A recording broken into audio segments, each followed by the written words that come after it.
Bismillahirrahmanirrahim. Assalamualaikum warahmatullahi wabarakatuh. Alhamdulillahirabbil alamin. Hadana li hada wa ma kunna linahtadiya laula an hadanallah. Asyhadu an la ilaha illallah wahdahu la syarikalah wa asyhadu anna Muhammadan abduhu wa rasuluh. Allahumma shalli wa sallim wa barik ala nabiyyina Muhammadin wa ala alihi wa ashabihi wa man tabi'ahum bi ihsan ila yaumiddin.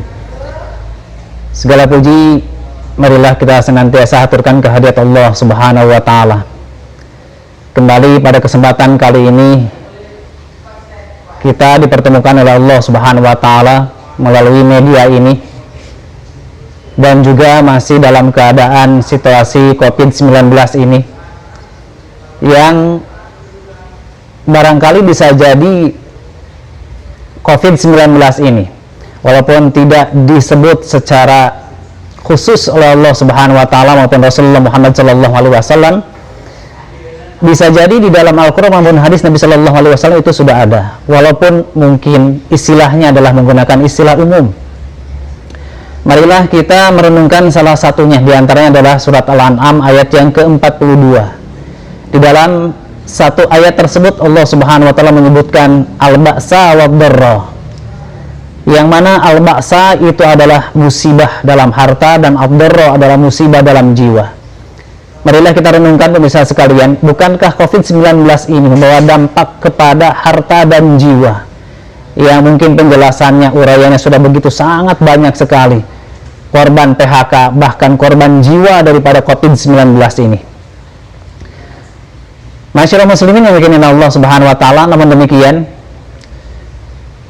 tidak lantas kemudian dengan mewabahnya COVID-19 ini membuat lemah kita dalam melaksanakan ibadah, tetapi justru tertantang kita untuk meningkatkan ibadah-ibadah kita. Marilah kembali kita juga merenungkan firman Allah yang lainnya dalam surat Yunus ayat yang ke-87. A'udzubillahi minasyaitonirrajim, waj'alu buyutakum qiblatan wa aqimus salata wa basyiril mu'minin.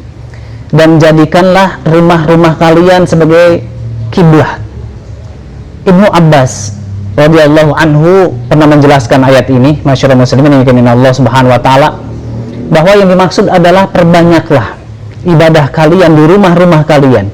Bukan kemudian semua ibadah itu adalah dilaksanakan di rumah-rumah kita, tetapi rumah-rumah kita adalah sebagai tempat untuk menambah ibadah kita. Nah, pada kesempatan COVID-19 ini, masyarakat muslimin yang dimuliakan Allah Subhanahu wa taala, kita semakin banyak berada di rumah. Yang tadinya di luar COVID-19 kita beraktivitas banyak di luar rumah, justru ketika COVID-19 ini kita lebih banyak beraktivitas di dalam rumah. Yang tidak kalah penting aktivitas kita ketika di rumah adalah bagaimana seseorang yang masih mempunyai orang tua adalah berbakti kepada orang tua. Ini adalah satu amal ibadah yang sangat agung.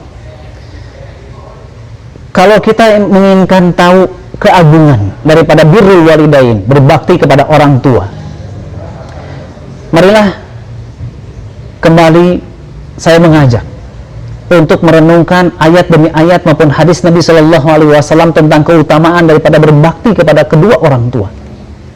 Yang pertama adalah dalam surat An-Nisa ayat yang ke-36. A'udzubillahi minasyaitonirrajim, wa'budullaha wa la tusyriku bihi syai'an wa bil walidaini ihsana. Dan sembahlah Allah dan jangan sampai kalian menyekutukan Allah Subhanahu wa taala. Wabil walidaini ihsana, dan kepada orang tua kalian maka berbuat baiklah. Perintah yang keberapakah di dalam ayat tersebut untuk berbakti kepada orang tua? Dengan sangat mudah kita akan mendapatkannya. Ternyata di dalam ayat tersebut Allah mengurutkan yang kedua, urutan yang kedua kita berbakti kepada orang tua. Ini tentu bukanlah satu hal yang kebetulan di dalam Islam. Tidak ada firman Allah Subhanahu wa taala yang kebetulan di dalam Islam. Semuanya adalah kehendak Allah Subhanahu wa taala. Memang Allah hendak menunjukkan kepada kita semuanya bahwa begitu agungnya keutamaan berbakti kepada orang tua. Dalam ayat yang berikutnya, masyarakat muslimin yang dimuliakan Allah Subhanahu wa taala, dalam surah Al-Isra ayat yang ke-23. A'udzubillahi minasyaitonirrajim. Wa qada rabbuka alla ta'budu illa iyyahu wa bil walidaini ihsana. Kembali di dalam ayat tersebut Al-Isra ayat yang ke-23, Allah menempatkan urutan yang kedua berbakti kepada orang tua setelah beribadah hanya kepada Allah Subhanahu wa taala saja. Masya Allah. Dua ayat ini saja sebetulnya sudah cukup bagi kita semuanya untuk menyimpulkan bahwa berbakti kepada orang tua adalah sesuatu yang sangat agung, sampai Allah menempatkannya urutan yang kedua setelah kita berbakti kepada Allah Subhanahu wa taala. Belum cukup? Marilah kita renungkan hadis Nabi sallallahu alaihi wasallam. Kalau Rasulullah sallallahu alaihi wasallam di dalam hadisnya yang diriwayatkan dari Imam Al-Bukhari. Kalau Rasulullah, ala unabbiukum bi akbaril kabair. Maukah kalian aku tunjukkan kepada perbuatan-perbuatan yang begitu agung di dalam Islam, yang begitu besar dosanya di dalam Islam. Yang pertama adalah al-isyraku billah, syirik kepada Allah Subhanahu wa taala. Yang kedua adalah uququl walidain, durhaka kepada orang tua. Masya Allah ya, di dalam hadis ini pun menunjukkan keutamaan orang tua adalah urutan yang kedua setelah kepada Allah Subhanahu wa taala. Maka dalam larangan pun adalah larangan yang kedua. Yang pertama tidak boleh syirik kepada Allah Subhanahu wa taala, yang kedua tidak boleh durhaka kepada orang tua.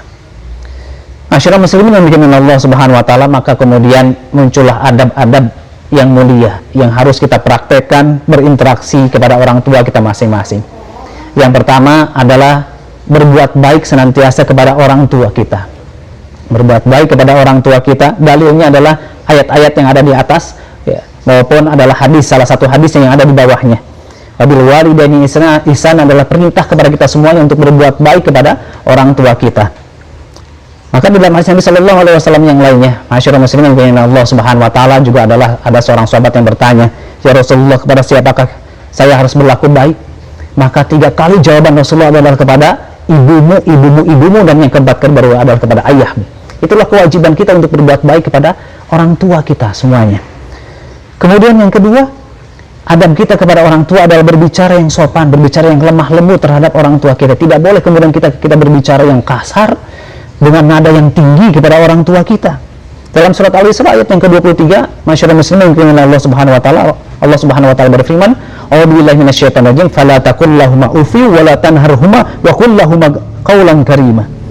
Janganlah kalian atau kamu berkata uf atau kepada kedua orang tua kalian, dan berkatalah dengan perkataan yang mulia.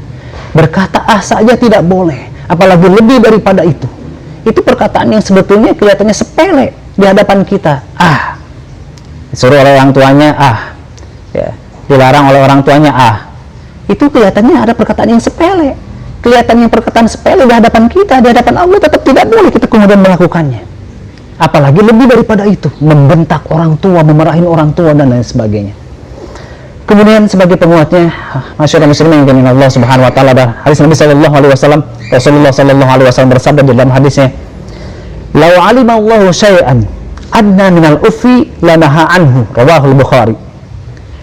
Seandainya Allah Subhanahu wa taala mengetahui ada satu perkataan yang lain selain maka niscaya Allah akan melarangnya juga. Kalau ada perkataan yang lain yang lebih rendah daripada yang itu ditujukan kepada orang tua, maka Allah niscaya akan melarangnya. Artinya perkataan itu adalah perkataan yang dilarang yang paling ringan sebetulnya. Itu pun sudah dilarang oleh Allah Subhanahu wa taala. Seandainya ada yang lebih ringan lagi daripada niscaya Allah akan melarangnya kembali. Saking apa? Saking tidak bolehnya kita berkata yang tidak mengenakan orang tua kita. Berkata yang kasar, berkata yang dengan nada yang tinggi dan lain sebagainya, itu adalah dilarang di dalam Islam karena akan menyakiti hati kedua orang tua kita. Masyarakat muslimin yang dimuliakan Allah Subhanahu wa taala. Kemudian adab yang ketiga adalah bagaimana kita mentaati Allah Subhanahu wa taala, mentaati kemudian orang tua kita. Mentaati Allah dan Rasulnya adalah ketaatan yang mutlak, masyarakat muslimin yang dimuliakan Allah Subhanahu wa taala. Tetapi ketaatan kita terhadap dua orang tua kita adalah ketaatan yang tidak mutlak. Artinya tidak kemudian kita harus taat dalam segala halnya kepada orang tua, ada batasannya. Sebagaimana dalam firman Allah Subhanahu wa taala, "A'udzubillahi minasyaitonir rajim, wa in jahadaka 'ala an tusyrika bima la salaka bihi 'ilmun fala tuti'huma." Kalau kedua orang tua kita menyuruh kita untuk berbuat syirik, menyuruh kita untuk berbuat maksiat kepada Allah Subhanahu wa taala, maka fala tuti'huma, maka janganlah kita kemudian mentaatinya. Itulah batasannya. Kita wajib taat kepada orang tua selama orang tua kita menyuruh untuk berbuat yang baik sesuai dengan akal sehat manusia, apalagi sesuai dengan syariat Allah Subhanahu wa taala, menyuruh kepada yang sesuai dengan Islam, maka wajib kita untuk mentaatinya. Tapi kalau orang tua sedikit saja menyuruh kita untuk berbuat maksiat, maka tidak boleh kemudian kita mentaatinya. Kemudian adab yang keempat, masyarakat muslimin yang dimuliakan Allah Subhanahu wa taala, ada mengharap doa kebaikannya. Doa dari orang tua adalah doa yang mustajab, Masya Allah. Sebagaimana dalam hadis Nabi Sallallahu Alaihi Wasallam, Rasulullah Sallallahu Alaihi Wasallam bersabda, "Salasu da'awatun mustajabatun, lahudna la syakka fihimma." Ada 3 doa yang mustajab di hadapan Allah Subhanahu Wa Taala. Tidak usah diragukan lagi kemustajabannya. Salah satunya adalah doa kedua orang tua bagi anaknya. Maka buatlah ridho kepada kedua orang tua kita. Jangan membuatnya jengkel, buatlah orang tua rela, buatlah orang tua senang kepada kita. Maka tanpa diminta, orang tua kita akan mendoakan yang baik kepada kita semuanya. Tetapi kita berlindung kepada Allah Subhanahu wa taala kalau kemudian kita membuat jengkel kedua orang tua kita, sehingga justru yang keluar adalah doa yang tidak bagus dari orang tua kepada kita. Marilah masyarakat muslimin yang dimuliakan Allah Subhanahu wa taala, kita membuat orang tua kita rela, ridho, senang, suka, cinta kepada kita, sehingga akan muncul doanya tanpa kita minta, doa yang baik kepada kita semuanya. Kemudian masyarakat muslimin yang dimuliakan Allah Subhanahu wa taala, adab yang kelima yang terakhir adalah berbuat baik, tetap berbuat baik kepada kedua orang tua kita meskipun mereka telah wafat. Kewafatan mereka, kalaupun ada yang sudah wafat, masyarakat muslimin yang dimuliakan Allah Subhanahu wa taala, tidak lantas kemudian tidak ada lagi perbuatan yang baik yang bisa kita lakukan terhadap kedua orang tua kita. Ada tetap satu perbuatan yang menunjukkan kebaikan kita, bakti kita kepada orang tua meskipun orang tua kita telah meninggal.